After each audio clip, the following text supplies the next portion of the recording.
Okay, hello everybody. This is Brett Matsura, and welcome to Real Estate Objection Handling. Need to make sure that everything is working okay. So, guys, in this training, we're going to go over the objection. We still need to interview one more agent. Now, we're going to use that with conversational selling, because you don't need to be salesy in order to sell. And nobody likes to be salesy. So we're going to break this down. Now, if you're new to this channel, or if you're not new to this channel, or if you're catching this on the replay, or maybe you're catching this live, please like this video. That'll help the algorithm get this out to more people. Depending on what platform you're on, please subscribe to the channel. Please do some alerts if you find this information helpful. And again, that will help notify you when I go live on new things, and you'll help us out by getting this training out to other people. Okay, so let's go ahead and add my handy the other way, how to rebuttal. We still need to interview one more agent. So let's pre-frame this. So you're sitting at the kitchen table and you go through an awesome presentation. Now you follow the whole program, you pre-qualify them, you send them a pre-meeting packet. One of the things that they had told you is that you're going to be the last agent that they meet with. They're meeting with multiple agents, but you're going to be the last agent they meet with. So that's why we're going to pre-frame this. And what we're going to do, and I've talked to you about this in the past, it's not the words that you say. You're not going to come up with some magical one-liner or one magical paragraph that's going to automatically get people to go, oh, you know what? Yeah, I want to work with you. I'm really happy that you said that, because that made me do that. That just made me want to work with you. It's not going to work that way. So what we're going to do is I'm going to break down and share with you the ultimate rebuttal formula. And that breaks down into the system of how you do it. So first of all, you're going to acknowledge what they say, active listening. Number two, you're going to approve, you're going to make them right. If you want to have your sales meeting or your sales presentation or the situation go sideways, disagree with them. Try to make them wrong. Get into a debate. It never fares well with the person who's trying to sell. Number three, we're going to implement what I call a softener, because that's going to lead into the question. The reason why you go from a softener to a question is because you want to lessen the blow. You're really kind of pre-framing something that they're kind of letting them mentally get ready for it. It's kind of like when you come up to somebody and say, look, I got some bad news. Now they're getting ready for it. So let's start with the acknowledge. Okay, so they're going to come at you with the objection. We still need to interview one more agent. And what you're going to do is you're going to acknowledge it. But the way you're going to acknowledge it, or the way I would recommend that you acknowledge it, is you simply repeat what they say in the frame of a question. Oh, you need to interview one more agent? Okay, your body language is a big deal here. The way you say it is a big deal here. Your voice fluctuation, this ... that you're seeing, that's a strategic pause. Okay, it builds drama. You can't just be Mr. Roboto and say, oh, you need to interview one more agent. Okay, that doesn't work. You need to actually practice the delivery of this question. It's active listening, because you're acknowledging what they're saying, because you're repeating exactly what came out of their mouth, but you're going to frame it as a question. And what you'll find is that the majority of people, probably 99% of people, are going to agree with what they just had said, but they're going to give you a little bit more information, because you can't work with this. You can't rebuttal an objection that's so general. You need to get to the core reason. You need to get to their why. Now, if you've watched a lot of my training, or if you've talked to me, that's always the core of objection handling, of having a conversation, is getting down to the why. You can't deal with this. This is nothing. This is a push off. This is probably, if they told you that they need to interview one more agent, might be something wrong in your presentation. Might be something, a question unanswered that you didn't answer in your presentation. So you're going to do this. Oh, you need to interview one more agent. Okay. Oh, you need to interview one more agent. And then we're going to go into approve. And they're going to say, yeah, we have one more agent that we want to interview. And then we're going to make our decision. And you're going to respond back by approving. And the way you're going to approve them is by making them right. Look, I totally understand that you want to make sure I totally understand that you want to make sure that you're choosing the right agent for the job of selling your home. Look what I did there, guys. I did what's called a level shift. You see, they told you that they want to interview one more agent. And what you've done is you shifted the conversation into choosing the right agent. Now, most people are going to interview multiple agents simply because they want to find the right agent for the job. It's no different than any other job interview. You're going to have so many different candidates, and no seller, no employer ever wants to hire the second or third best candidate for the job. They're always looking for the number one person for the job. And yet, if you look at the statistics of the National Association of Realtors profile of buyers and sellers, year after year after year after year, it's like 75% of all people hire only interview one agent for the job of selling their home. So if you're going into a multiple interview series, then it's really the minority of things, but you got to be prepared for what's going to come. So you're going to respond. Look, I totally understand that you want to make sure that you're hiring the right agent for the job of selling your home. And then they're like, yeah, absolutely. Thanks for saying. Now, look, if you don't mind me asking, okay, that's the softener. Now you're going to ask a question. It was my understanding that I was going to be the last agent that you were going to meet with. Is that not the case? Is that not true? Did something happen that I wasn't aware of? You ask why. If you're going into a situation, look, you've had multiple conversations with them. You had the initial conversation, find out their why and their when. You went through a pre-qualification phase, find out where they're moving to, when they have to be there, how much they own their home, how much they think their home is worth. You got all that stuff out. And then you sent out your pre-meeting packet, which should have a biography of who you are, what you do, how many homes you've sold, should have a CMA in there with a net sheet, should have all of that stuff so that they can resonate on the services. So now you meet with them and you feel like you've nailed the presentation.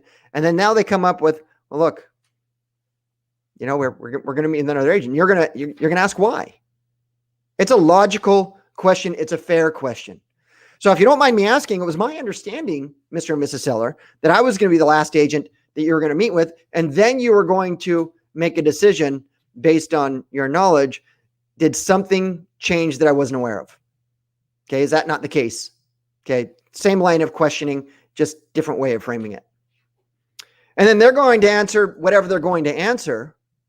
And then one of my go-to phrases, one of the go-to things that I do, and I encourage you to adopt it, unless I learn something different, there are three common truths that sellers have when they want to sell their home. They want to sell their home for the most money in the quickest amount of time with the least amount of hassle. Those are the three common truths. And here's the thing. If you ever come across a seller that wants to sell it for the least amount of money in the slowest amount of time with the most amount of hassle, which is typically by definition almost a for sale by owner, then you need to maybe run away, or you need to ask more qualifying questions. So here's what I would say in that. In my experience, most homeowners want three common things. Now you group them into it, right? Now you're talking one-on-one to Mr. and Mrs. Seller, but because you're saying most homeowners, you've just grouped them into, now they're going to feel awkward if they're different. So in my experience, most homeowners want three things. They want to sell their home for top dollar in the quickest amount of time for the most amount of money. Is that true for you as well? Most people are going to say, well, yeah. Okay. So, and then you're going to repeat the process, right? Let's go back to here. Acknowledge, approve, soften, or ask.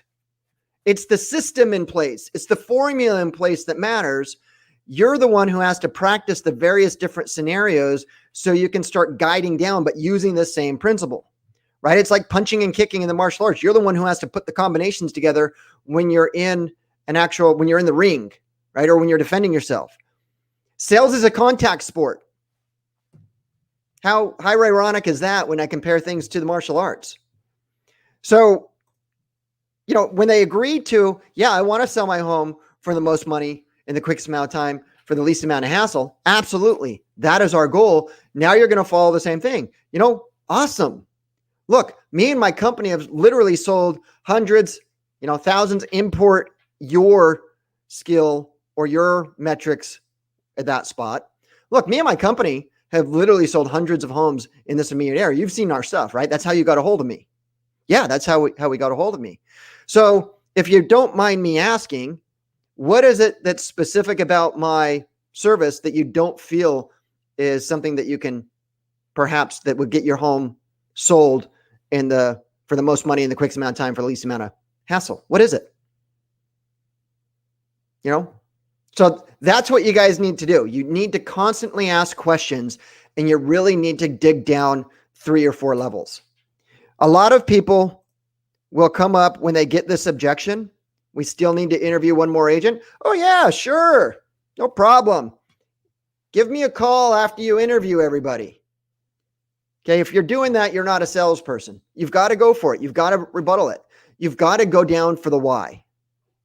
Now, you might not like the why.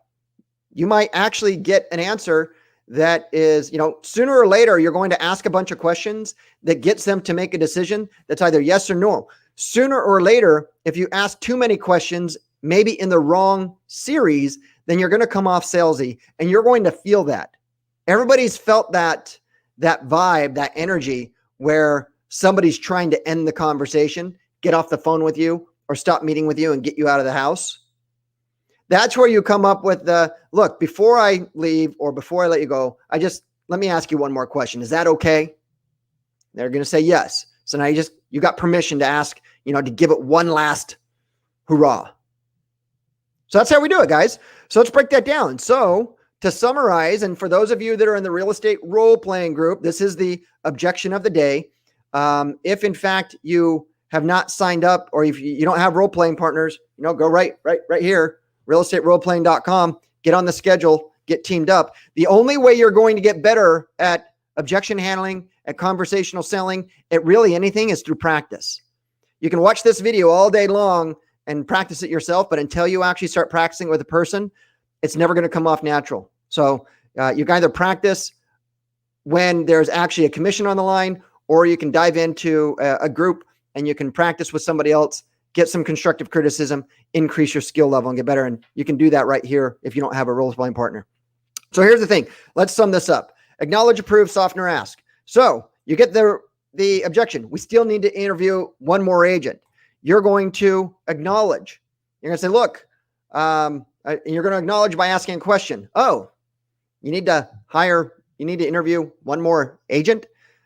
They're going to respond to you, and then you're going to approve, and you're going to say, oh, look, I totally understand that you want to find the right agent for the job of selling your home. Now, in that case, I level shifted. However, if you don't mind me asking, the softer and ask, if you don't mind me asking, it was my understanding that I was going to be the last agent that you were going to meet with before you guys were going to kind of make a decision. Is there something that happened that I wasn't aware of? And you really need to come off very nonchalantly and very confident and professional. And that's a fair question. If they shared with you that you were going to be the last agent, and now they're sharing with you that the exact opposite is happening, there is nothing wrong with asking why. Now, we just didn't come out with, we're going to interview one more agent. Well, why? Yeah, it's not going to bode well. That doesn't bode well with most personalities. That wouldn't bode well with me. It probably wouldn't bode well with you. And then whatever answer they have, you're going to tie down into the 3 common truths. Look, in my experience, most homeowners want to sell their home for the most money in the quickest amount of time for the least amount of hassle. Is that true for you as well? And then you're going to ask them again. And then after they say yes, because they're not going to say no, then you're going to simply say, look, What is it about my services that I shared with you that makes you feel like you need to interview one more agent? You might want to ask, how many agents did they interview prior to you? 1, 2, 3, how many? How was your experience with them? Okay, if you don't mind me asking, if you've already interviewed 3 other agents, why is it that you agreed to meet with me as number 4? What is it specifically that you're looking for in an agent to get your home sold? Now, these are all pre-qualifying questions. These are things that you should do well before you actually get to the kitchen table. What is it specifically that you're looking for to get your home sold? Most of the answers are going to be, look, we want someone just to sell our house. Want it at the most money. Want it in the quickest amount of time. Least amount of hassle. So that's where it is. Okay, guys. So that is the objection of the day. And so I'm going to leave it at that. For those of you that are actually role-playing, get onto your role-playing group, practice this out. For those of you that are not, please go to realestateroleplaying.com, get signed up. Other than that, get out there, have some conversations, take some listings, close some deals, earn some commissions. Have a great day, everyone. Thanks for watching. Bye.